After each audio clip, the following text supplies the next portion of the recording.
Stopping a Mercer Island street brawl, I'm listening to Rainier Avenue Radio World. There is no secret why Downbeat Magazine calls this Seattle's most important annual jazz event. The 33rd Annual Earshot Jazz Festival hits Seattle stages October with one-of-a-kind live jazz performances and video live streams all the way through November 7th. This year's Earshot Jazz Festival features established masters like Diane Reeves, Chuco Valdez, Dee Daniel, and red-hot young stars like Theo Croker, Emmanuel Wilkins, and Samara Joy, celebrating both Seattle's history and its future in the world of jazz. Earshot teams up with community partners like Langston, the Royal Room, and Rainier Avenue Radio to showcase Seattle's own resident artists. Tickets and more information are available online at earshot.org. That's earshot.org. Once again, Seattle's most important annual jazz event, I agree. Earshot Jazz Festival, hitting stages early October all the way through November 7th. Call for more information. Oh, we want to pump you up today. This is God Is, and we're doing a lot of different things in your community. We want to make sure we get in touch with each and every person it is. And so go to our Instagram, Facebook, tweet. We doing it all in your community. Go to our website also. Look us up, Rainier Avenue Radio World. Inspirational gospel music and also God Is Talk Show. And I'm doing it all as we're doing it right here on your favorite community radio station. So look us up. Go to our website. It's God Is and Inspirational Gospel Music. Radio, servicing the Filipino and Filipino Americans all over the world. Radio, streaming live in the internet every Tuesday from 1 o'clock to 2:30 p.m. Seattle, USA time. We are your hosts, Kuya Bert Kawili, Emma Heron, and Manny Panganiban. Radio. This message is brought to you by Public Health, Seattle and King County, the Washington Department of Health, Washington Chapter, AAP, and Within Reach. No matter where your classroom is, whether in person or online, routine vaccinations protect your child from serious diseases like measles, mumps, and chickenpox, and they keep your child safe, healthy, and thriving. Need help finding a provider? Visit parenthelp123.org or call the Help Me Grow Washington hotline at 1-800-322-2588. You're listening to Rainier Avenue Radio World. Check us out on social media. Facebook and Instagram, Rainier Avenue Radio World, and on Twitter at Rainier Av Radio.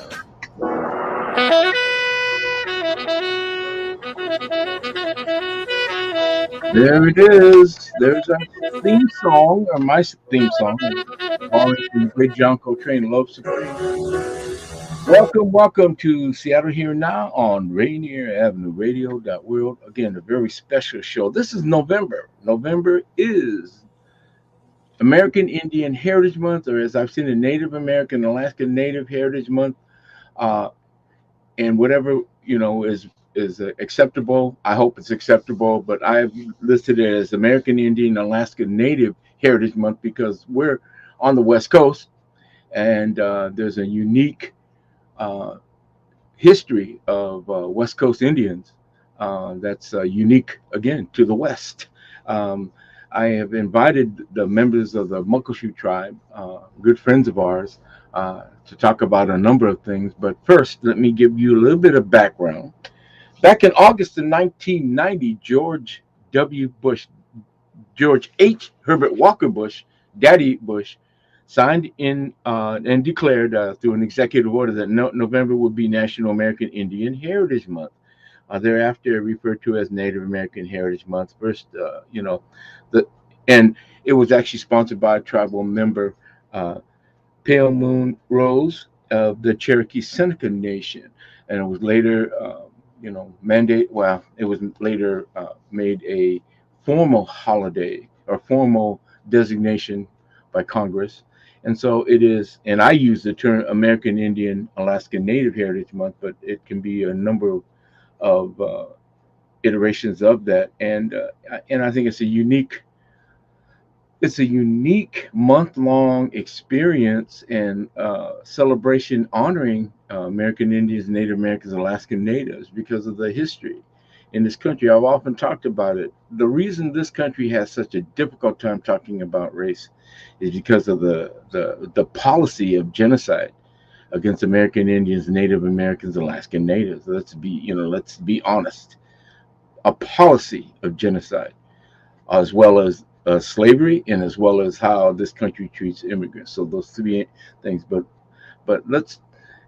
we're not going to dwell on that. But I do want to again, I've invited Donny Stevenson, Ms. Madrienne White, Mr. Donny Stevenson, and I believe he will introduce himself in his role, and Mr. Wayne Buchanan, all tribal members, people I've got to know, and really I have so much respect for what they're doing for their nation. Again, a sovereign nation. The Muckleshoot Tribe is a recognized tribe. The sad thing is the Duwamish tribe is still not recognized. But we may get into that one, but I also have something to say about the recent events of Major League Baseball in the World Series. So I want to invite Donny, Madrienne, Donny, and Wayne, come on in. Thank you for coming. Oh, man, Donny, you guys all. Hello, Wayne, how are you? Madrienne, you guys look wonderful. Y'all look fabulous. My God. Pleasure to be here. Yeah. Thanks for having me. Well, thank you very much again. It's not a major gesture. It's actually a minor gesture, but you are one of the major tribes in this area of the original people. And like I said, it's only fitting and it's only out of respect that we should honor American Indians, Native Americans, Alaskan Natives during this month. And, because this is basically, I'm an interloper from Chicago, Illinois. So this is your land. This is your land. Thank you for letting me stay here, and that kind of thing. But I was looking through the history. I'm one of those history buffs, and I looked at the listing of the tribes that are recognized. And again, Duwamish is not on that list. Other tribes, yeah. Go ahead, Donny. John, it's great to see you again.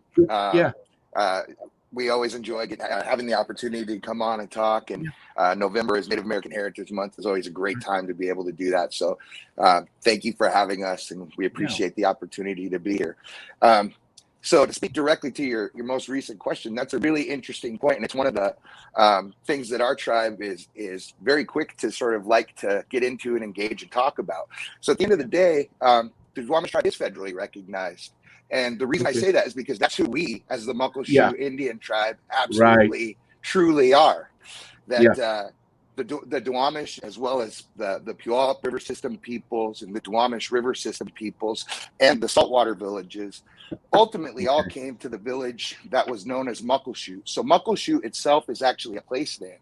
It's the anglicized pronunciation of a spot on our reservation, Buckleshoot, which referred to a spot that you could actually take a look out over the valley and you could see where the rivers converge. So it's roughly translates to a place from which to look out, or a lookout place. Mm-hmm. And ultimately that place name became the name of the people who were relocated to the reservation here. The Duwamish were included in that group.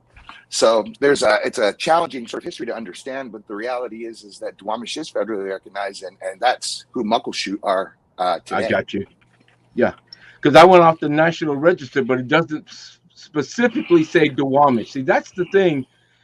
Well, and I know, and you know the history of your tribe, and I'm going to ask you to kind of share with us, all of you, what you can about your knowledge about the tribe. But first of all, Donny, I'm going to ask you to introduce your role with the tribe. I know you're on the tribal council, correct?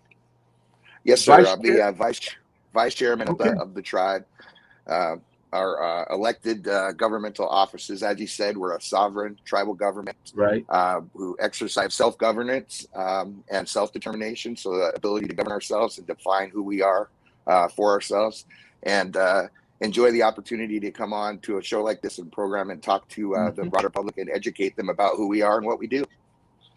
Well, thank you. I want you to see that it took a year for me to get this into the place. Your official. I think this is still your official logo, and I'm not a techie, man, Donny. I am not a techie, so looks great. Well, thank you very much. And Madrienne, I'm going to go with you because I'm going to go in the order, and Wayne, I'll be with you in a second. But Madrienne, your role with the tribe and what you do quickly. And also, I love the background you'll have to send me. I'm not a techie either, so any it is appreciated. But yes, hello, a pleasure to be here, especially amongst my respected tribal elected official and my cousin Wayne. Also, if you hear Baby Shark in the background or my dog, I apologize. I love it.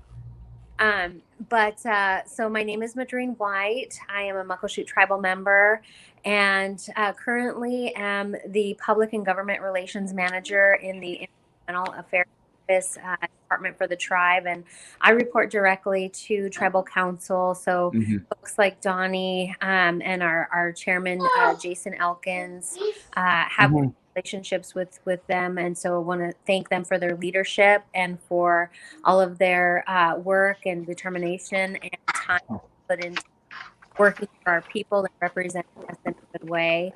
And a lot of the work that I do involves helping facilitate and move forward and execute legislative agendas at the federal, state, and local level. And then I do a lot of work with public relations and communication strategy. And then finally, I also help administrate the charitable donations program for the tribe. And a lot of that work is woven together. At some point, they all kind of intersect.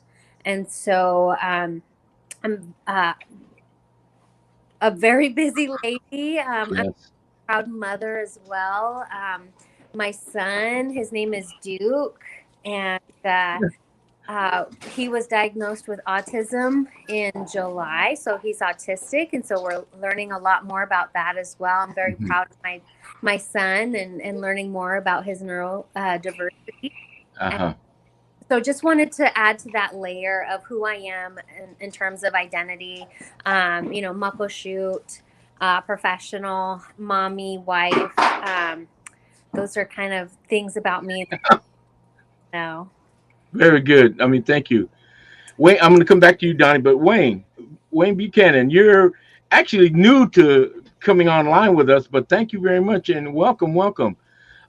If you could share with us your role with the tribe, what you do, and maybe a few recipes that you have. No, I'm just kidding. Those are top secrets, so I can't guarantee that. Okay. So thanks for having me, John. Hat slache Wayne Titsta Muckleshoot Tribe. Good day. My name is Wayne Buchanan. I am an enrolled Muckleshoot citizen, and my personal bloodline, as well as many other villages, but I also come from the Boise Creek people, who make up modern day Muckleshoot. Okay. One aspect of modern day Muckleshoot. I'm a grad student. I am studying for my master's in public administration and tribal governance. I also work for the state. I don't work for the tribe. I left the tribe a couple months ago. I was working in the cultural program. I would teach Muckleshoot history, help develop curriculum under Senate Bill 5433, educate leaders to really just show who we are culturally, not just as a nation, but help preserve our culture. That's really what my passion is, and that's where everything I'm doing now will end up going, which is the direction I'm making my grad studies. So, very nice. Yeah, and I just found out 3 months ago that my girlfriend is pregnant, so I'm an expecting father. I'm super excited for that. Thank you. And so it's just been a journey, and really you're gonna be busy, man. I'm sorry. Yeah. I'm also a college athlete too, so every day after work, I'm training for track. Okay. Where do you go to school? What university? Evergreen State College. Oh, you're down in Tacoma. Are you Olympia? Olympia. You're in the Olympic campus, right? Yeah. Very good. Over there near Black Lake. I know where that is. I used to fish in Black Lake, as a matter of fact, and I used to work for the state. Very good. Thank you, Wayne, for coming on board. I mean, gee, you look young, man. No, anyway, coming back to you, Donny. You are vice chair, and you know what I say, vice chair. What do you do as a vice chairperson of the Muckleshoot Tribe? People say Muckleshoot, oh yeah, that casino, but hey, let's be honest, it's more than that, and that's why I'd love to have you come on, because as Madrienne mentioned, with her relationship with different communities, you guys support a lot of communities with your funds. But what is it that you do specifically? I know there's governance, etc. So please, I'll shut up and let you talk. So, yeah, absolutely. It's a great question, John. So really, what I am is I serve on a member of our top level elected officials of the tribal government, and we oversee all aspects of the operations of the tribe and their business entities. So there are nine members of us. We serve in rotating 3-year terms, which means that there's 3 seats available every year, and members from our tribe from within the general council who are nominated in public caucus and over the age of 18 years of age have the ability to run for office. The top 3 vote getters for that cycle serve a 3-year term as members of the tribal council. Just like any other leadership body, we have officers elected from within that body. So our chairman, Jason Elkins, vice chairman, myself, our secretary, Mr. Jeremy James, and our treasurer, John Daniels Jr. So we also have our standing members of council. So Virginia Cross, who has served Indian country as a leader for more than 40 years. We have Madrienne's sister, coincidentally, Jessica Garcia Jones. We have Mr. Louis Angaro, and we have Anita Mitchell. So all in all, a well-rounded team who come from all different types of education levels and backgrounds, different experiences, cultural expertise. Each one of us represents different areas of our community in very unique ways. And I think it makes for a broad sort of depth and breadth of experience and a really, really strong leadership team. So I'm very proud to be a member of the team that we have in place today. Very nice. We basically function as any other system of government that you may be familiar with locally, regionally, nationally, or internationally. That we provide social service and programs to all of our people, from the basics like healthcare and housing, through the greater needs like education and mental health.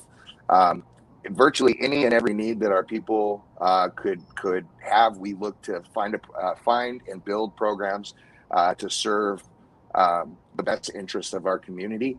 And really, when you think of, you alluded to the history of this nation and what colonialism, the impacts that it's had in Indian country.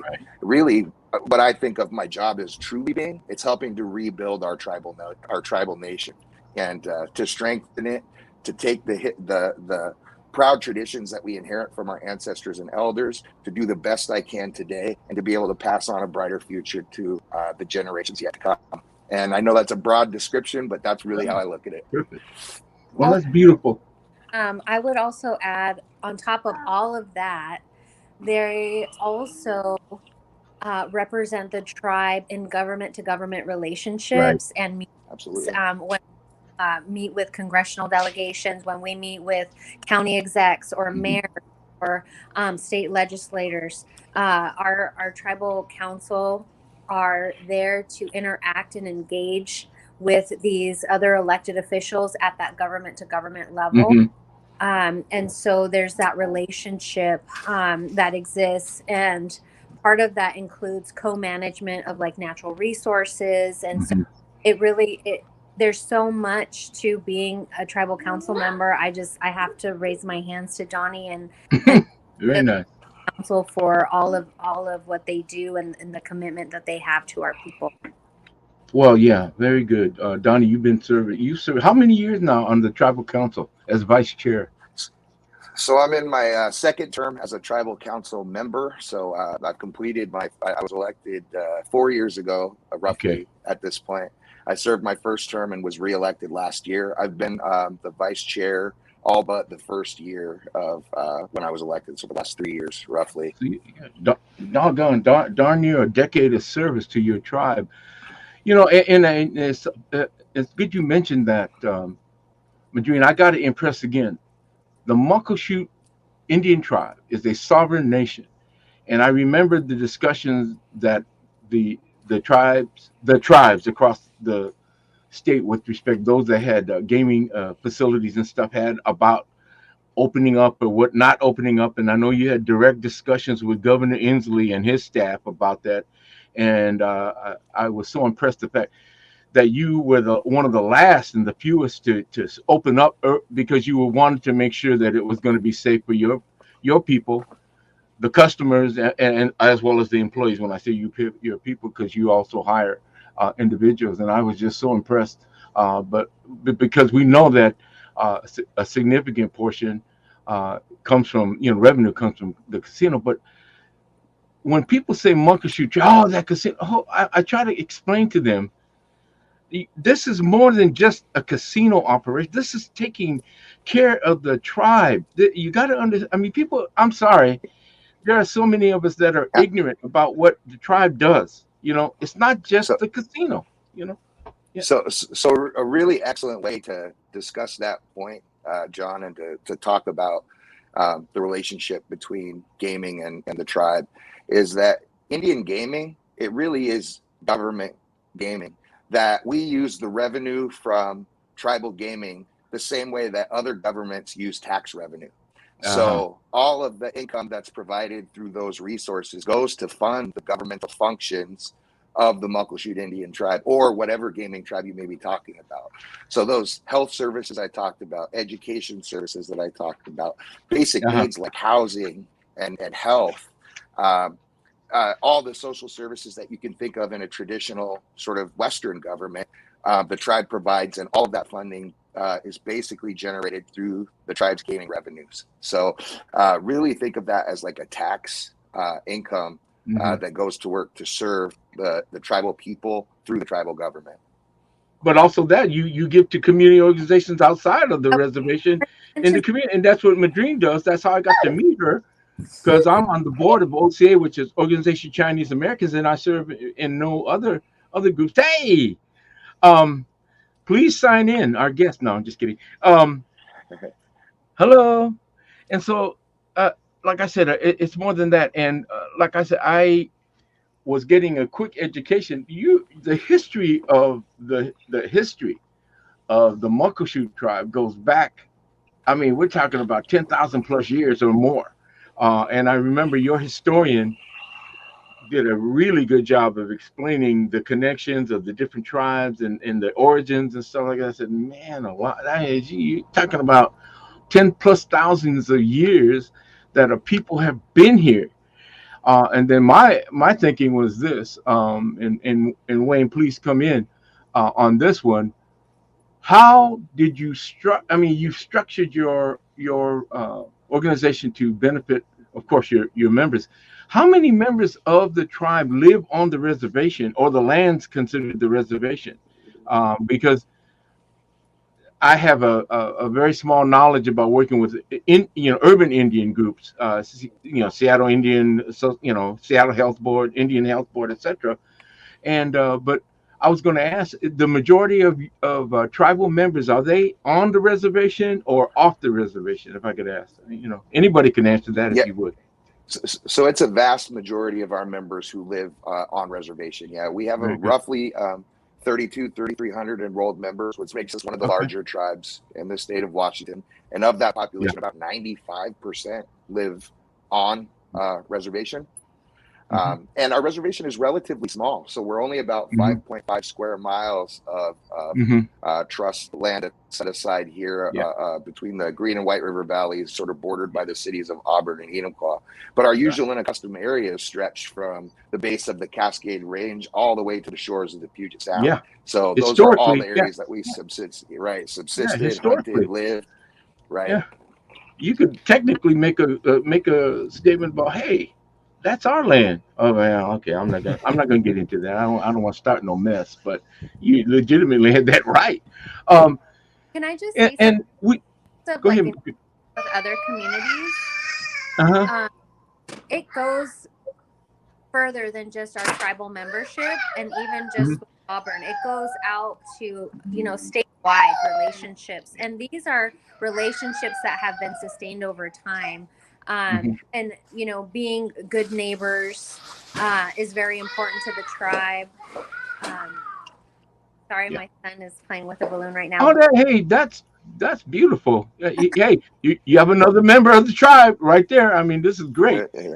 But I think in terms of being a good neighbor and making sure that our allies and our friends, and not just them, but just people in general, the community, that they are being just acknowledged. And one of the ways that we do that is through the charity fund.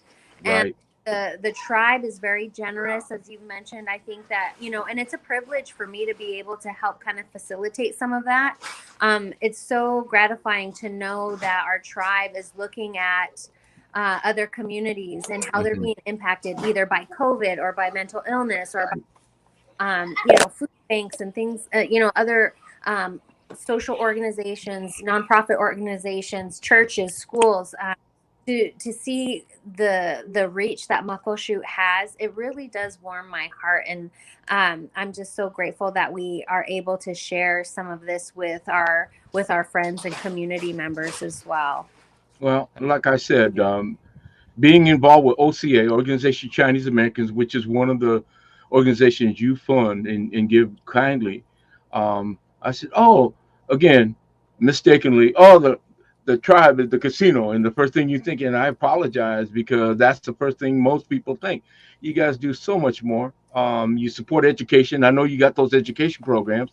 I saw that, but the issue that we're going to be talking about also, when we're going to be taking a break real soon, but the pandemic, we are inviting, and our director Tony Benton will be making contact. We would love to have a representative of the tribe come in and talk about the impact of the pandemic on tribe, because we knew early on members of certain groups, black and brown and people of color, Native American, American Indians, African Americans, Latinos, Latinx folks were being heavily impacted by the vaccine. I mean, not the vaccine, by the pandemic, by the virus, by COVID-19. So look forward to that. And we would love to have you come on and talk about what the tribe, the movement of the tribe is doing. Because I do know, like I said, when we talked last, we're right on the cusp of it becoming a major pandemic.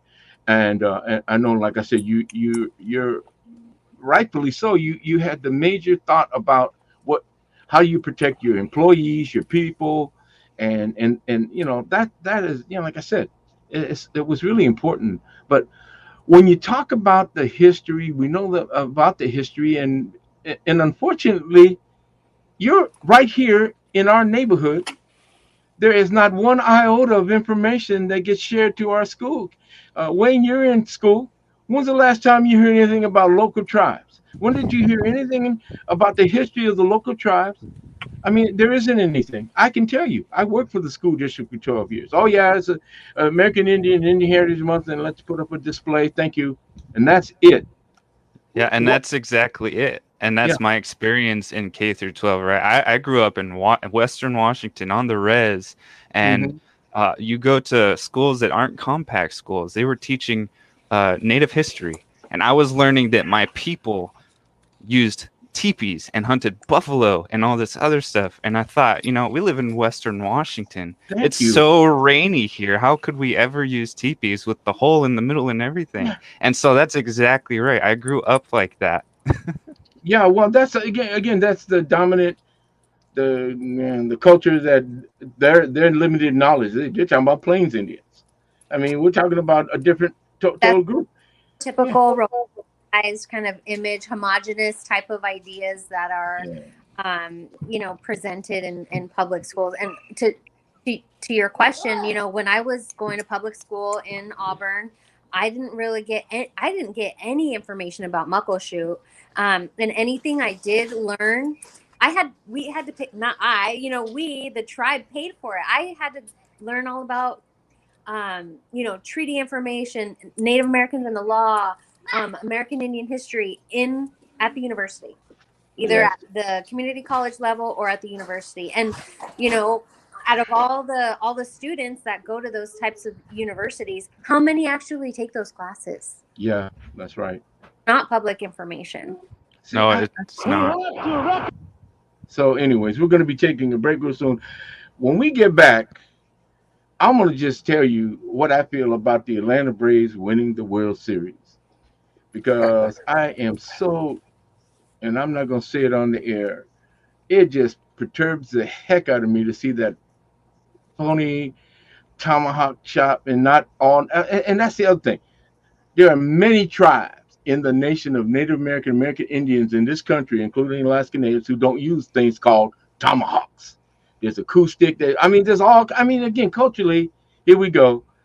And then we're going to talk about that. And then we're going to talk about that phony whooping in the song and stuff. Donny, I want to get your input on it. Wayne and Madrienne.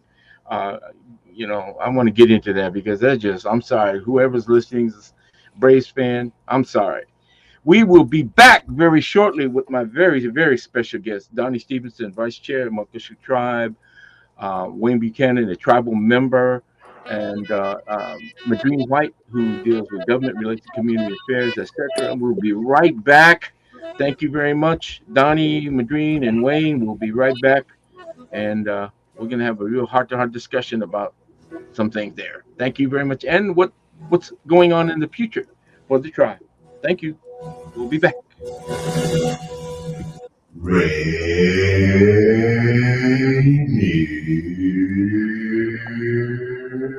Avenue Radio.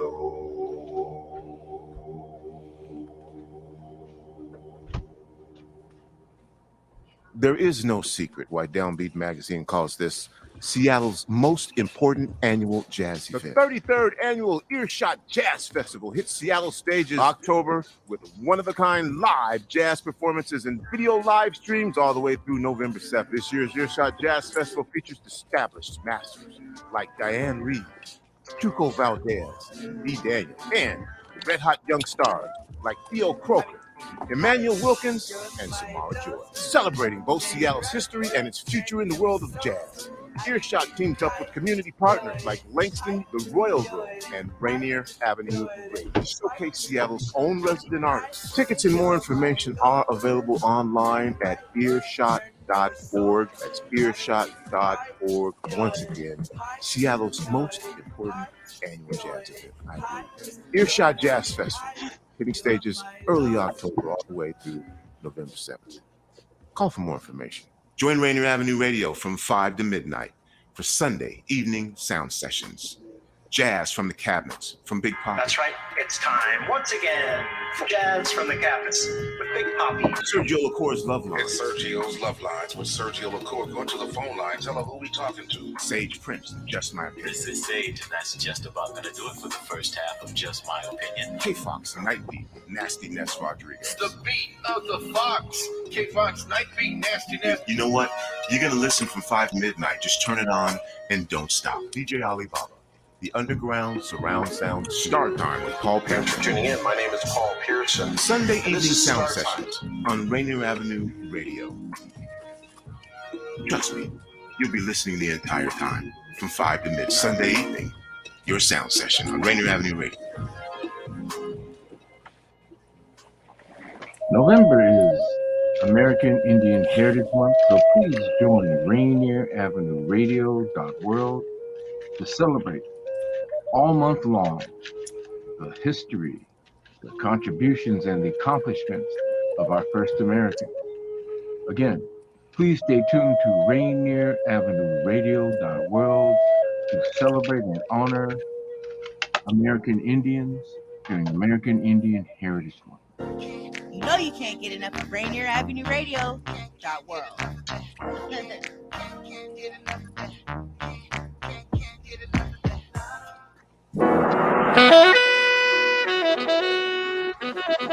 All right. We are back. Donny, Madrienne, and Wayne. I don't think I didn't explain to you. We do this in two parts, so they get to look at you and me and Donny and Madrienne not once but twice, because we take a break in between. And Madrienne, what is your son's name? His name is Duke. Duke, that's right. Okay, very good, excellent. And we were talking about, and before we started on the show, and I talked to Madrienne because I was just, and I'm glad I didn't get talk to you, Donny, because I would have just got riled up even more. I'm watching Major League Baseball, and it's coming in from Atlanta, and everyone's talking about the Atlanta, quote, Braves. And I don't think a single one of those people is a Native American Indian, number one. Number two, I don't think many people in their administration is a Native American Indian. It's just the same issue again. Same issue of African Americans playing football. The majority of the people who own those teams are white. Majority of the people who administer those teams are white, etc.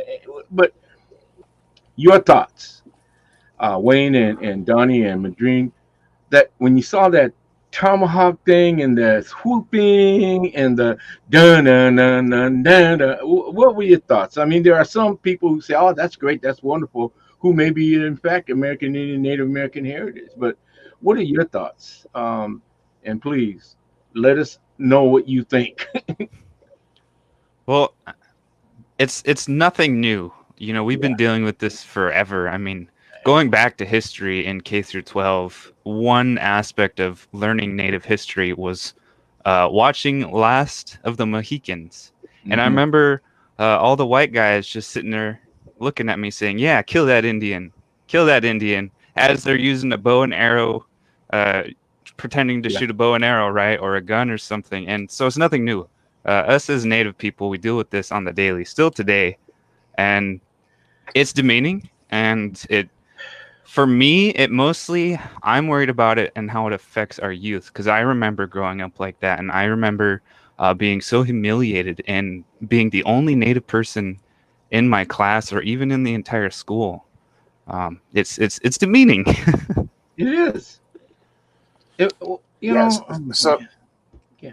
share Wayne's sentiment, so I think the idea of anything that dehumanizes a group of people to the point that they are caricatures of living, breathing, existing, successfully thriving people. It's any group in history that's looked to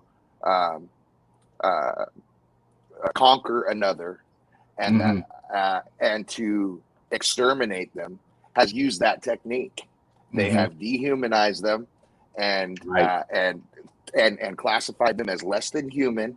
And that's one way to psychologically deal with the genocide that's taken place in this nation in order for the nation to be what it is today.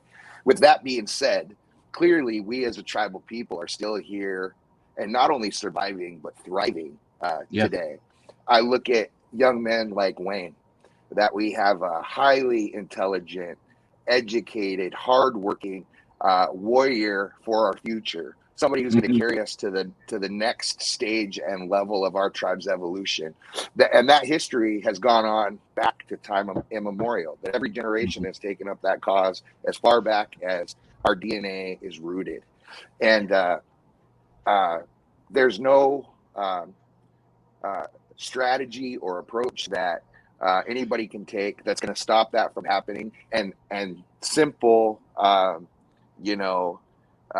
strategies like the ones that you're talking about, be damned. That will not be what defines us. It will not sort of freeze us and discuss and define who we are. That's what we get to do as Indian people. Self-determination dictates that we get to talk about who an Indian is, and that can be very different. Look at you have only 3 tribal members here, and how different could we be as individuals? And yet we all represent the Muckleshoot Indian tribe and do it proudly. So the other thing I would say is that there are professional sports organizations that do it right. So Muckleshoot ourselves, we're partners with both the Seattle Seahawks and with the Seattle Kraken. So if you go to the north gate, which is the main gate at Lumen Field, Right. each one of the entrances has art done by Muckleshoot Tribal members. Right. That I represents remember our language, our place, because ultimately that's where we're from. And they reached out to us. We formed this partnership together. Just last month, we actually put out a T-shirt, a Seattle Seahawks T-shirt that had Muckleshoot Tribal members' art representing the Seattle Seahawks logo. That was put out and provided to tribal members here in the community. And, so there are groups that are doing it right, John. But some of them still have a lot to learn. Well, Madrienne, your thoughts on that? We talked about it earlier, and I kind of I know where you're coming from, but I'm going to let you speak because when I got to discussing it, I want you to, please give us your input about the tomahawk and the whooping and all that mess or whatever. Yeah. So this topic really kind of, I guess it really came to my attention when I was in school at UW. I had contemporary issues in Native Americans class, and this was one of the us at that time. And some of the like case studies that we looked at were from like the Midwest, and and I feel like there still is a lot of animosity, but especially like in border towns, towns that border tribal lands, reservations, etc. And so it really provided fuel for a lot of that, tension and like racial divide. And so when you look at it now, a few years later after that class, I think about how, individuals get, how their feelings are, and how does that manifest itself later on down the road. It's teens, like at football games getting harassed or being, having that. What does that do to their psyche? And for the people that are doing it too, like it makes me think about where that leads down the road.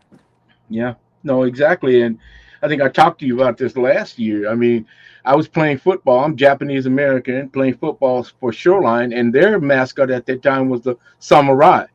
So I'm looking at that, and I see this little oval shaped guy, painted yellow, with slanted eyes, and I say, man, that's my school. My people in my school are representing a samurai that way.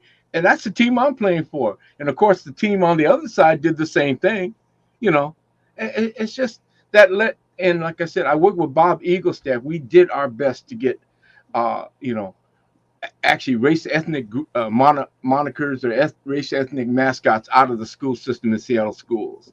The West Seattle Indians, that was one of the things we got involved. Go ahead, Donny. Yeah. Yeah, there was actually a state law passed this last year that actually mandates that within the state of Washington, and we're working directly with some of the schools in our usual and accustomed area here to help them work on that transition and talk about what that sort of translates to and how it's going to work. So I do want to, sort of talk about that there has been progress. I think in the last year you saw them do away the NFL franchise do away with an incredibly racist Redskins. Yeah, so I won't even say it, John. To tell you the truth, I won't even say the word. Sorry about that. Yeah. No worries. But just watching that progress take place, and the same thing with the Cleveland franchise, though they haven't changed the mascot yet. They're in the process of doing so. They've done away with the stereotypical, mascots, the Chief Wahoo, the stuff that is dehumanizing. So there's some progress on that front. And I think what we do is we keep working, we keep putting ourselves out front as functioning, thriving, living, existing, successful American Indian people who are alive today and living our lives in ways that we can be proud of. And I think engaging with community in discussion, with outreach, what we're doing now, I think is a really good way to, kind of touch on the points that Donny made, letting them know that dehumanizing our people is unacceptable. And yeah, exactly. And then getting to Wayne's point, education. We got to do more than just talk about it as adults. We got to reach down with the kids that are in that K-12 realm, preschool, even preschool, because again, these are the things that get imprinted in people's mind, and many times they're negative connotations because they're interpreted by people who are not native people, who are not part of the indigenous group. It's their manifestation of it. Again, like I said, the tomahawk and the whooping and the drum, even the drumming. I tried to explain to people, because I'm into music, that all groups, especially groups of color, including American Indians, Native Americans, when they play drums and music and stuff, it's all what we call polyrhythmic, which means there's no one rhythm. There's many rhythms on top. That's part of the complexity of it. And again, that's the other thing that people say, well, they're not very, they're not very intelligent. That there's a level of acumen and knowledge that they're not capable of because they're Indian and, all that, just the stereotypes. So I'm going to just leave that. I appreciate your input on it. And I will. And I lived in Atlanta for 3 years, and they tried to get me to go to the Atlanta Braves game. I said, hell no. Hell no. Excuse my language, ladies and gentlemen. Hell no. And I didn't, and I wasn't going. And I said, no, I don't have to deal with that. So I was out on your casino, your campus, and I was amazed at the level of work that's going on in your construction. Just out of curiosity, because that's coming out there is one of my favorite places. I, ladies and gentlemen, I go to visit and eat the food. I don't gamble, so that's one. But anything. But what does it look like for the coming up? I mean, can you guys share with us what your plans are for the future?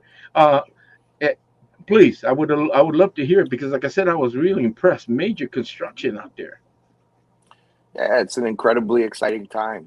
That we've recently opened a brand new event center that's a part of the gaming property to host banquets and concerts, sports events, those types of things. So that's up, running, functioning right now. Right. Obviously, the timing on that's been a little challenging with the pandemic and the most recent history. But we've had a number of functions that have been hosted in there. At this point, a few concerts have gone off. So that has turned out beautifully, and I would certainly tell anybody who hasn't had the opportunity to come through and take a look to swing out to Muckleshoot and come on by and pay a visit. And then in the larger picture, we're in the middle of a massive upgrade and expansion that we're in the process of building a 400 plus room resort, 4-star resort.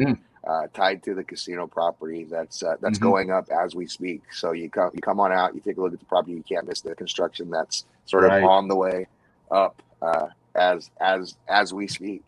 So I follow the sign. Estimated time for that? I was going to ask you, what is your timeline? Yeah, so at this point we're still about a year out. 2022 then, right? Yeah. Okay.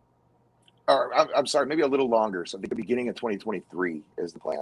January, February 2023. I took a tour of your. I know I took a tour of your construction site because I followed the signs, took the wrong turn. I said, "Man, this is huge. This is huge." I saw the cranes and the pours, and I said, "Man, this is going to be amazing." Really impressed. But like I said, it's an investment, and like I said, haven't you heard the logo or the motto, John? The biggest and best in the Northwest. Yeah, right? Exactly. Yeah, well, I know. And part of that, I would mention that the Muckleshoot Indian Tribe, including the casino and all of our other business enterprises, Muckleshoot is the second largest employer in South King County. So again, talking about like relationships and the breadth or the reach of the tribe, it doesn't just stop at Muckleshoot. It really does expand out to a lot of different communities at a lot of different levels, economically, historically, politically, government. I mean, there's all these different touch points. And we have phrases to what Madrienne is talking about. It's kob, abalek, and well, anyways, it's be kind and be helpful and be sharing. So we have these phrases in our culture too, and this goes to a point Madrienne was making, I think like 20 minutes ago, about how we are engaged in relation with one another historically and contemporarily. And you see that in today's canoe journeys, how we share song and dance and culture with each other. We've been doing that for thousands and thousands of years. So it's only natural that today we still have those strong relationality ties. Yeah. Well, Donny, you were going to say something. Go ahead. Yeah, to speak to just a little bit onto the idea that Wayne is talking about there. So historically, our people measured wealth not by how much we could accumulate, but really by how much we could share with others, how much we could provide for others. That was the measure of wealth traditionally within our peoples and within our communities. And you see that strongly reflected in the values of the tribe today. So that since we've been in the position to provide those types of jobs and employment, that we have always been regarded as a premier employer in this region, that we provide excellent compensation, that we provide amazing benefits packages. And at the end of the day, we care about people. And I think this last year has been an excellent example and sort of opportunity for, I guess, this last 20 months. It's more than a year at this point. But, you know, some people, as a result of the pandemic, were going through the worst experience that they've had in their adult lives. And we had the opportunity to make that either more difficult as an employer or to help them get through that time. Right. And to help provide for them and to provide community and support. And I think I've worked for the tribe for 25 years now. And I got to say, the last 20 months are the proudest I've ever been to be a part of this organization. We've treated people the right way for the right reasons, and it's been all about the people. And I just couldn't be prouder of who we are today and how we operate. Like I said, I was really impressed about the fact that instead of opening up so early, you took the time to do it the right way to protect not only your customers, but your staff, your employees, the people that are very important. Many of whom are tribal members. And I thought that was just, to me, I said, that's great. Because, oh man, they're not opening. Hey, look, they're doing what's right for their members of the tribe, but also protecting us, the public, you know, like I said, it is the place to go when you're in South King County. But it's more than just, again, a casino. It's more than just gaming. You guys do so much. You take out that ad, and I tell people, you have to understand. And you know, a friend of mine, John McCoy, Tulela, in the legislature said, look, we're not necessarily into gaming and all that kind of stuff because it was considered a vice. But really, if that's what we're being given as an opportunity, we're going to take it to support our people.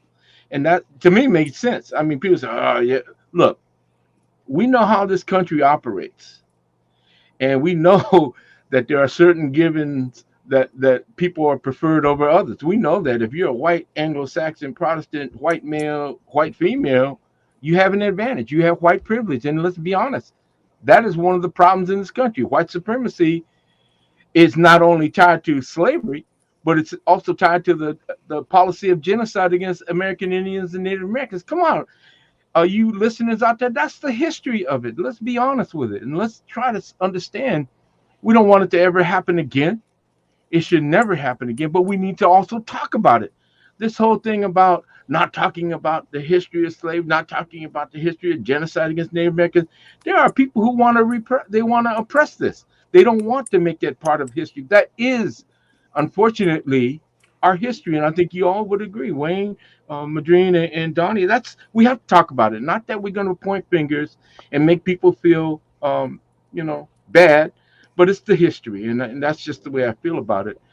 I appreciate your thoughts because, I got to be honest. As a person of color, Japanese American, we have our own issues, like what happened during World War II, and still today. Look at all these crimes that are being committed against Asians because of the pandemic. But then you talk in terms of the thousands of lives given by Native American Indians just to live their life, as well as African Americans who lived as slaves, indentured, all of that stuff. We need to be honest about our history, and I think you would all agree. These are the things we have to talk about. Yet there is an element that's saying we don't want to talk about that. I mean, I just don't understand that. That doesn't make any sense to me. So, anyways, moving on. You have that wonderful complex coming in. You said about 2023.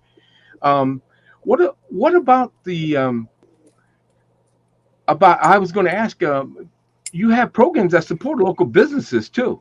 I understand, right? Do you have I was going to ask you if you had a provision to support local or tribal businesses. I know. I think internally you have business operations for your own tribal members. Is that correct? I thought I was reading something like that, or maybe. Go ahead, please.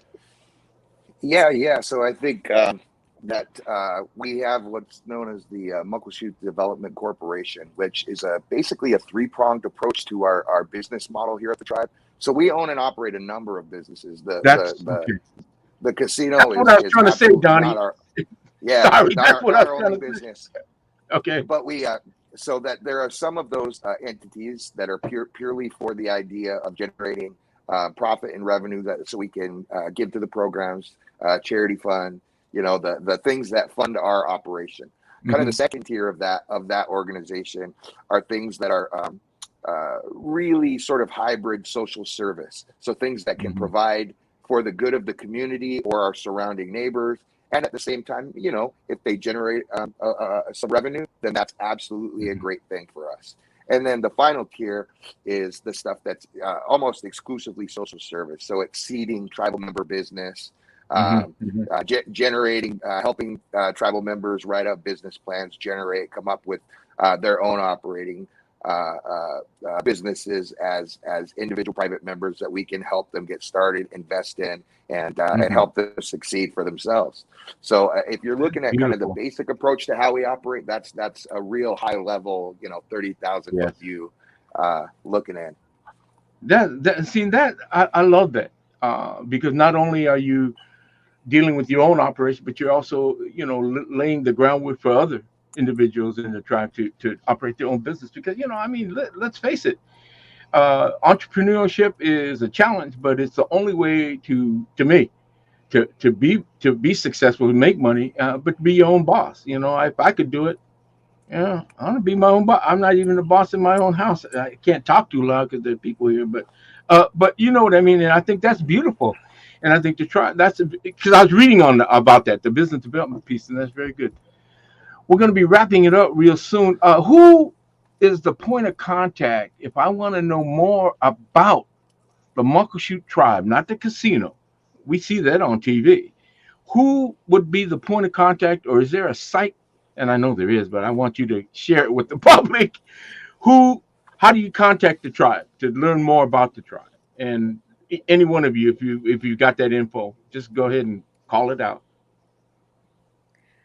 Well, I would say there are different, it just depends on what area you want to learn more about. So the tribe has an administrative headquarters called the Phillips Star Building. There's a number that you can call, but we also have been working on some communication websites. So there's a landing page and information on the Muckleshoot Tribe. So Muckleshoot, or we are muckleshoot.org and therealduwamish.org.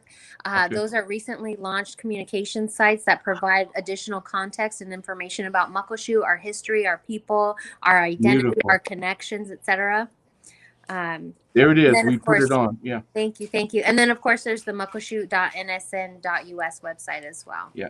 NSN, not MSN, NSN. I made that mistake. N as in Nancy. Very good. And that's what's important. Like I said, I've been to your site. It gets good, just great information about the history. And again, these are the kinds of things. Wayne, why don't we just take that stuff to these? You got K-12 Seattle schools, largest school district in the state of Washington.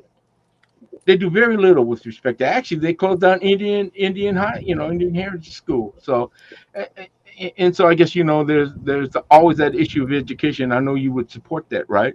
Yeah, absolutely. I think as Muckleshoot, we really championed Senate Bill 5433 since time immemorial. But the issue with that is a lot of, I sat on a meeting today on TVW about this issue. There's no real way of enforcing that. Yes. Right. That's one of the drawbacks, and it's really hard when you have teachers who label it as history revisionism, right? Yes. And that's not the case. It's telling history as it happened, not as what they want us to see, but all inclusive of every paradigm, of every worldview. That's a beautiful statement. Yeah, critical race theory. In other words, I don't want to talk about the real history. I'm going to make it a revisionist in my way, so I'll look good. Bull. That I don't appreciate that. Critical race theory. Oh God, I don't understand it. We have a couple of minutes. Any last thoughts? Anyone?